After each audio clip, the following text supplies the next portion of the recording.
তোমাদের ফিউচার কে প্রস্তুতি করার জন্য সবথেকে হাই টাইম, এটা সবথেকে crucial time.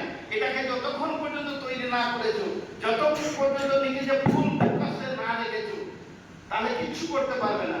You have to learn focus, that will help you to be success. ফোকাসটা জানতে হবে। এটা এটা ভুল কথা। তুমি যদি সৎভাবে যদি যাও,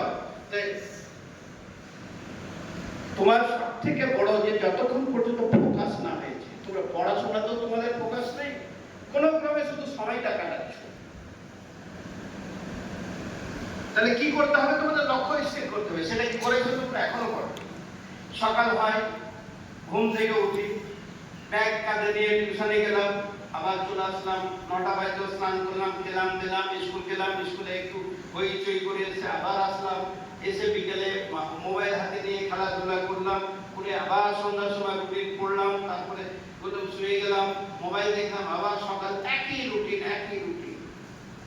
কিচ্ছু লাভ হয় না, কোনো একদম নিস্তেজ, কোনো প্রাণ নেই ওখানে, ঘরে কিচ্ছু নেই, একটা রোবটের মতো। রোবটকেও যদি টাইমিং সেট করে দাও যে সকালে ঘুম 6টার সময় ওঠা, 9টার 8:30টার সময় টিফিন, 9টার সময় খাওয়া, 9টা থেকে 10টা স্নান, খাওয়া দাওয়া, 10টা থেকে স্কুল যেতে হবে, রেডি হয়ে গেল, তারপরে 10টার পরে 4টায় স্কুল থেকে খেলাধুলা, সন্ধ্যার সময় পড়তে বসা।